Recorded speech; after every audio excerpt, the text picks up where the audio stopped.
Hello, everyone, and welcome to our presentation over Eliot on culture and education.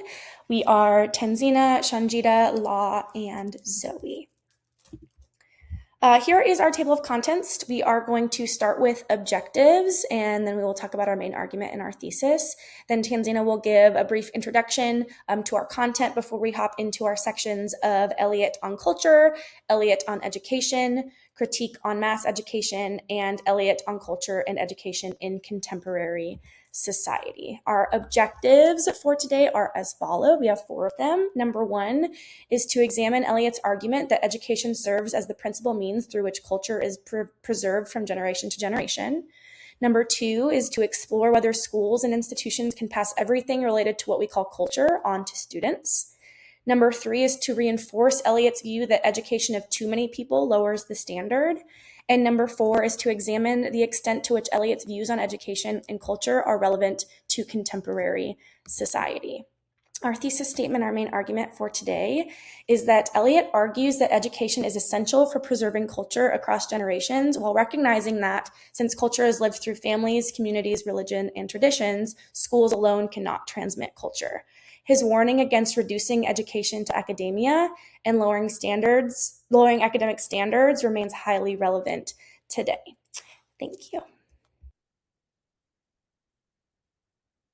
Okay, so according to the previous plan, so that's how I will start. I'll make the introduction brief. Okay, so can you all hear me? Is it good? Okay, so all right. So we will be presenting on the topic Notes on Education and Culture, and we'll be focusing on Chapter 6. And for the presenters, we are Tanzina Halim, Shanjida Halim, Lawrence, and Zoe.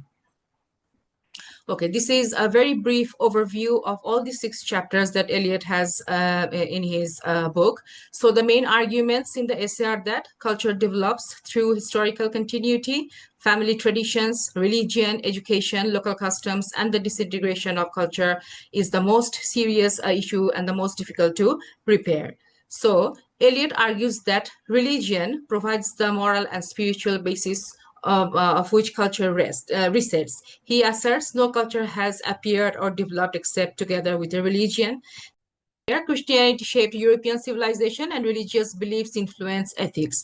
So although people may become secular, Eliot believes culture still depends upon religious foundations inherited from previous generations. So culture cannot be separated from education, and education does not mean it should produce workers or only technical specialists. Education should preserve civilization, transmit cultural values, and encourage intellectual development. So in particular, Eliot believes an educated elite preserves scholarship, philosophy, literature, artistic standards. Politics cannot create culture, and culture grows naturally through social life. So I'll stop share here. So I would invite the next presenter to share the next points.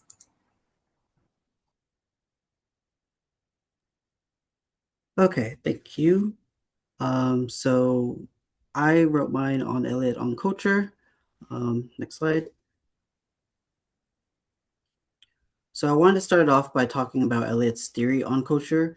He wrote himself that the term culture has different associations according to whether we have in mind the development of an individual or a group or class or of a whole society. It is a part of my thesis that the culture of the individual is dependent upon the culture of a group or class, and that the culture of the group or class is dependent upon the culture of the whole society to which that group or class belongs. Therefore, it is the culture of the society that is fundamental, and it is the meaning of the term culture in relation to the whole society that should be examined first. So all that means is that culture can be made up on an individual level, on a societal level, and on a class level, and they are all dependent on each other. You change one, you change all of them. Next slide. So Eliot believed that cultural progression led to the emergence of specialization in class. He gives an example in his writing through the use of religion, which comes up a lot in his talk on culture. He says a religion, which in this place would be the society, requires not only a body of priests, which would be the class, who know what they are doing, but a body of worshipers, the individual, who know what is being done. He gives an example by John Layard, that reads, certain islands specialize in particular arts and crafts, exchanging wares and displaying accomplishments to reciprocal satisfaction of the members of the archipelago. But while the individuals have separate functions, it is only a much further stage that religion, science, politics, and art become abstractly conceived apart from each other. So as these civilizations begin to progress and become more advanced, we start to see them separate from one idea, which in this case would be the idea of like a king who's also a priest, to having religion, having art, having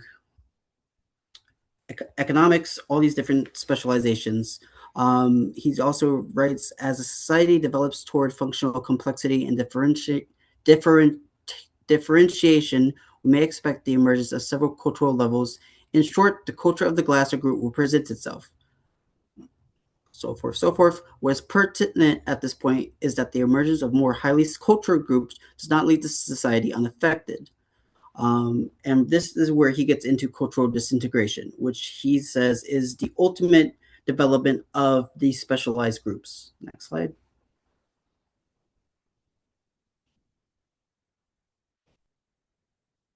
Cultural disintegration is what he describes as present when two or more strata so separate that they become, in effect, different cultures, and also when culture at the upper group level breaks into fragments, each of which represents one cultural activity alone. Basically, what he is saying here is that as cultures begin to progress, they become specialized and they break apart into other cultures. You begin to lose the overall culture that they were together. Practical examples of this, in my opinion, could be war, persecution, slavery.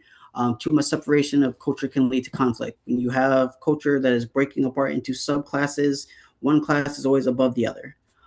Eliot's example is, again, like I said, through religion. Religious thought and practice, philosophy and art all become isolated with no communication. These are a breakdown of classes, and he associates this with the decline of culture in Britain. So, what is the answer to cultural disintegration itself, which is the ultimate, the ultimate progression of culture? I think that lies in the definition of culture that Eliot has presented us. So, throughout this book, Eliot does not really define culture in one way. He gives multiple answers. As you can see from my slides, the technical answer, which would be the more anthropologic answer, is that it is a way of life of a particular people living together in one place. This is a very technical answer. Culture can be seen in art, social system, habits, customs, and religion that is all shared by a group of people. It can also be separated at that point into various subgroups and subcultures based off the listed above. So art, social system, habits, custom, religion. You have artists in Europe, artists in America, artists in Japan, all similar in the sense that they are artists, but all different in the fact that they come from different countries, which is an example that he gives as well. Eliot's answer to culture is multifaceted. He says that culture is what makes life worth living and is what justifies other people and other generations in saying, when they contemplate the remains and the influence of an extinct civilization, that it was worthwhile for that civilization to have existed. So culture is obviously something that makes life worth living. He also specifies that culture cannot develop except in relation to religion. So he very much thinks that culture and religion are linked. And this comes up a lot in these notes that he makes. He also notes to himself that he does not fully understand the grasp of all of the implications of culture, meaning there's so many things can be considered culture that he can't name all of them. He simply can only grasp what he recognizes as culture, and for that, culture is incarnation religion. Okay, so why does it matter?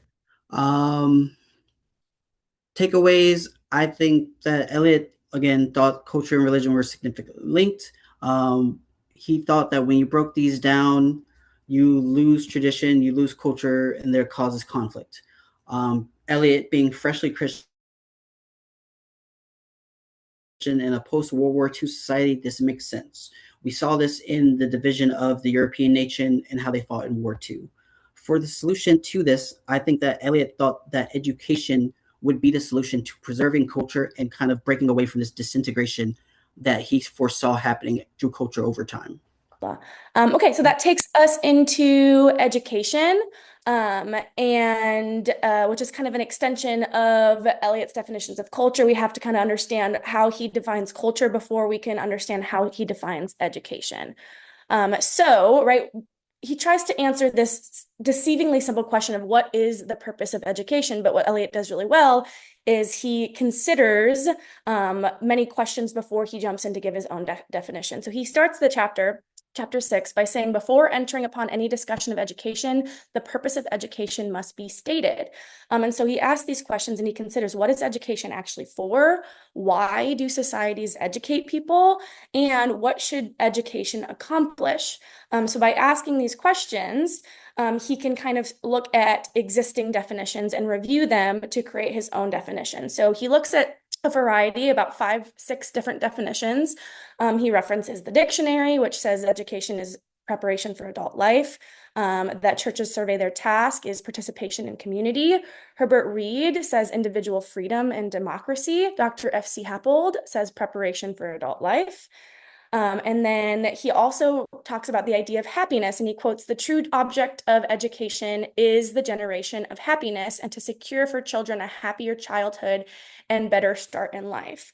And then he finishes with the C.M. Joad's definition, which he kind of sees to hold the most sensible definition, because Eliot believes that education does have a number of ends. And so C.M. Joad talks about education existing to enable a boy or girl to earn his or her living, to equip him to play his part as the citizen of a democracy, and to enable him to develop all the latent powers and faculties of his nature, and so enjoy a good life. So Eliot definitely saw the most merit in that last definition, but he still believes that each of these definitions is incomplete. And so what is missing?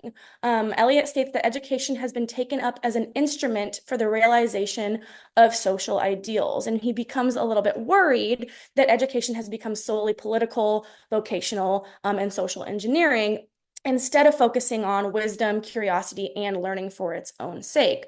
And he argues that it would be a pity if we overlooked the possibility of education as a means of acquiring wisdom. So he is kind of doing this intersectionality of education can do all of these things, working together at once. And so he questions, and this is something that I love about Eliot, is he does not ever technically disagree or give any backlash to these ideas that are already existing about education, these assumptions, but he questions these 5 common assumptions. He questions that does education actually make people happier? Does everybody want an education? Will equal opportunity solve educational problems?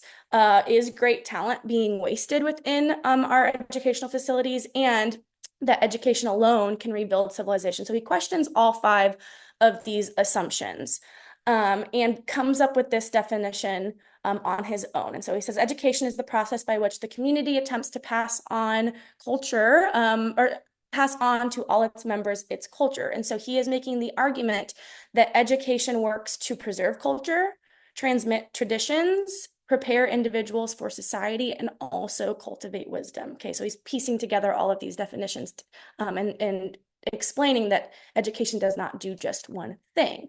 And that brings us to the question that we are discussing is, can schools alone preserve culture? And so a quote from Eliot on education and culture is that the purpose of education, it seems, is to transmit culture. So culture, which had not been defined, is likely to be limited to what can be transmitted by education.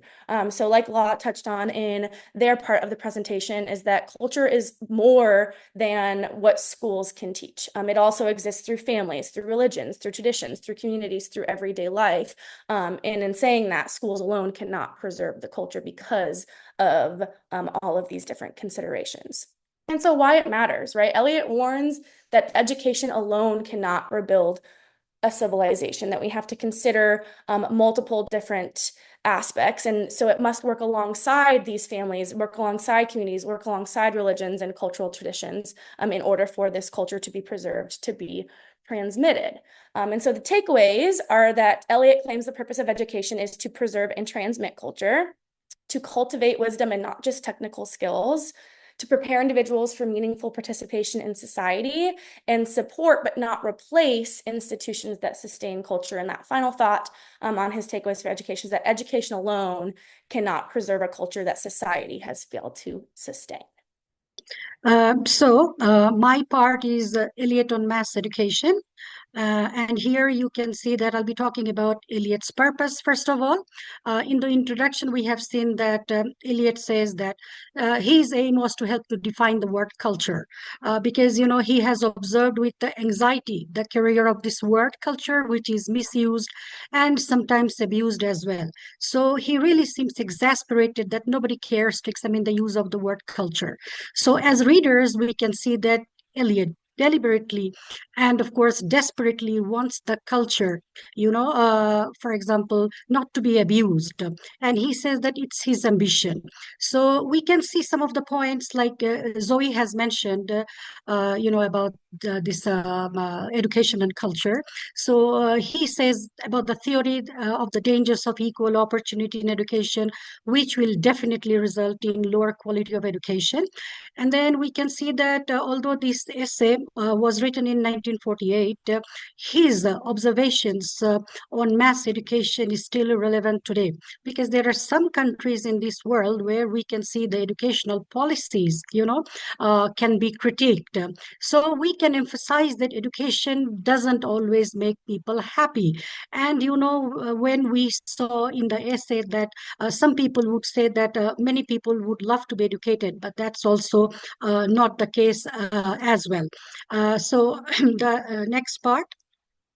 Yes, look at this wonderful phrase that Eliot uses. He says that there is this spontaneous desire for education, but actually we can question that is there really the spontaneous desire for education in everyone? So Eliot, quotes this idea. He says that to be trained, taught, or instructed, it's going to be sometimes disastrous, because for some people, education is really a strain. It's, also a burden, for some people. So definitely, I can say, or we can say that education is not something that everyone wants. And there are some places in the world for, ethical reasons. I'm not going to mention the names of those places, where we can see that if education is forced upon students and people, and they do not enjoy. So definitely there is or I can say that there isn't the spontaneous desire for education. Okay, so Zoe pointed out about the purposes of education, so I'm not going to say all of them. Just, two of them, are highlighted over here. Some people say that the purpose of education is happiness, or the true object of education is the generation of happiness. And Eliot, gives us some examples. He talks about the spontaneous desire for education in some communities.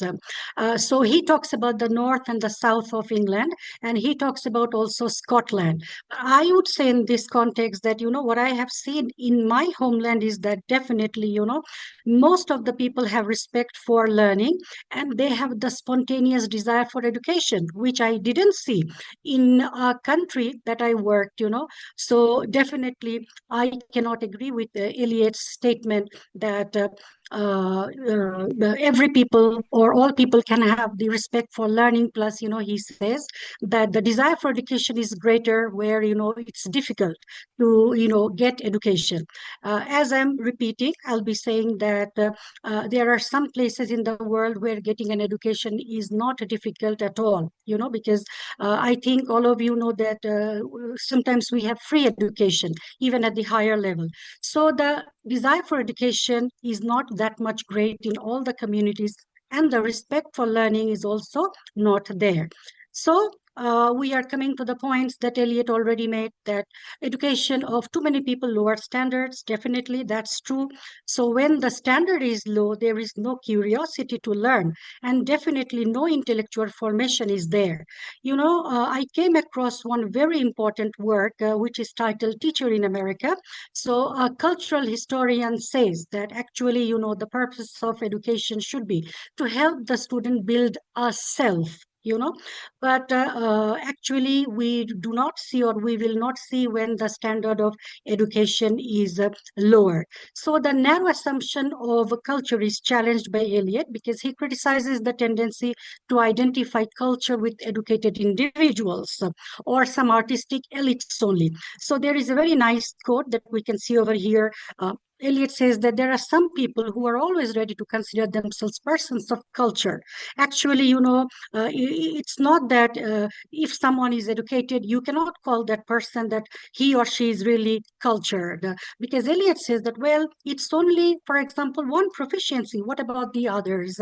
They just, may lack in those other, qualities. So genuine culture, we can say, depends on balance, self-awareness, and the harmonious development of diverse intellectual, moral, social, and aesthetic qualities. As you know, I was going through this essay, Eliot's essay. I remember that in my master's, I read a very important work by John Henry Newman, and it was titled The Idea of a University. So you can see that this text is so important in letting us know the importance of higher education and forming, the moral character of the students. So I have quoted, one observation by Newman. He says that the goal of university teaching is the holistic intellectual formation of the student. And then he also asserts that the cultivation of the intellect is really valuable. So what Newman is highlighting is the intellectual growth, which improves judgment, clear-sightedness, and wisdom. Because of course, education, makes us wise. So we cannot ignore, that education, helps us to be wise. So if we want to sum up, we can say that if we want to rush to educate everybody, we are going to lower the standards. What I have seen in this part is that Eliot has inquired the meaning of the word culture, because he urges that people should pause, at least pause, to examine what this word means, the meaning of the culture that, he emphasizes so much. And he tells the readers and the critics that each time they are going to use the word culture, they should just, think very carefully about the context. So these are the references, that I used. So now over to the next presenter. I stopped with the overview, so I'll just show the applicability of Eliot's ideas in the contemporary society. So what I come to, what we should, focus on is that Eliot believes education should transmit culture rather than merely produce skilled workers. Excessive specialization weakens cultural unity, and Eliot argues that education should develop the whole person, not just produce people for fixed jobs. As he writes in his essay, that, what is important to remember, that half education is the modern phenomenon. In earlier ages, the majority could not be said to have been half educated or less. So how is it relevant in today's society? Like in the 21st century, there is a strong demand for, if we are familiar with the term, nano learning or vocational training, where educational institutions are interested to produce only skilled workers and who are eligible to compete in certain tasks. So nano learning, it enhances engagement, students can personalize it, and it is flexible. It fulfills immediate requirement, it fulfills targeted learning, and is also cost effective. So many people, would go for this kind of learning. However, there are also studies and researches which show that everyone is not comfortable with nano learning, because they still want to go to a class, to a university where they can interact with others, where they can meet students and teachers, and then, they can have that kind of environment. So everyone doesn't actually, prefer nano learning. So this is how, it is, for example, applicable and non-applicable in the contemporary society if we are producing only skilled workers. And that's what Eliot feared. So in short, education should produce a whole person, and education does not mean a limited set of instruction which the ministry controls.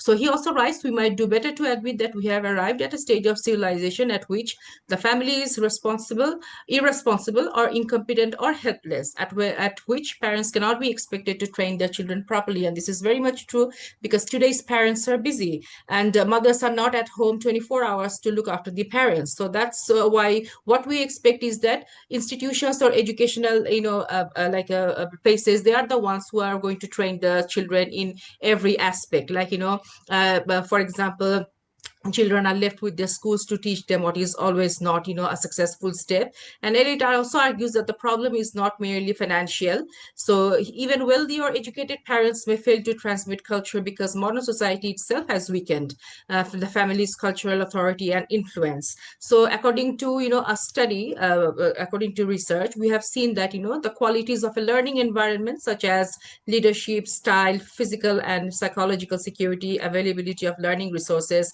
curriculum content, objectives, models of curriculum, delivery, assessment, and the school culture contribute significantly to student learning, either positively or negatively, depending on how they are shaped. So as a result, many educators observe that schools are increasingly expected to address challenges once managed primarily within families. So he also talks about mass education and mass culture, and he writes that mass culture will always be a substitute culture, and sooner or later the deception will become apparent to the more intelligent of those upon whom this culture has been palmed off. Now, how is this relevant today? Now, when we, talk about learning, and especially language learning, we have seen that, today's learners, they depend upon social media to learn a language. Now, imagine in 1948, if learners depended on social media to learn a language. So definitely that would, for example, degrade, education itself. But nowadays, the trend, the culture is very much acceptable everywhere. So, that's why he has, actually argued that, lowering of standards, that we know that whether education can foster and improve culture or not, it can surely adulterate and degrade it. So if we are, focusing on platforms like the social media for learning, so, that of course to some extent will, degrade. So I'll be skipping some of the parts because it's only, yes. Okay, no, okay, I'll focus on this one. Okay, learning as culturally situated. So we can see that here, modern educational theorists reject the notion of a culturally neutral curriculum and recognize that students' identities and languages and lived experiences shape how they learn. So in contemporary educational research, we see that I have, used some reference from a book which is called Culturally Sustaining Pedagogies. And here, the writers have promoted that curriculum should not be designed, excluding the cultural background of the students. It should actually unify everything, and the curriculum should be designed for the students. So that's what they promote in their book.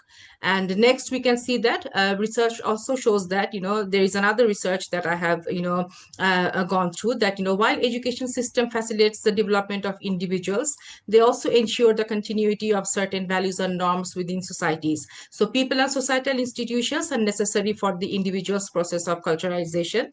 The individual learns how to relate to them, imitating their attitude, behaviors, and languages. So this study was done in Turkish context. So they have actually focused very much on the importance of culture and having it in the educational institutions. So to conclude, we can say that Eliot's concept of culture and education still matters today because he was concerned with loss of local traditions, commercialization of education, decline of humanities, and universities becoming vocational institutions. So today, many universities increasingly emphasize employability and measurable outcomes while reducing literature, philosophy, and history. But at the same time, there are institutions which, increasingly defend the value of humanities education because employers also seek graduates with creativity, ethical reasoning, communication skills, and cultural awareness. So that's all about it. These are the references. Thank you all.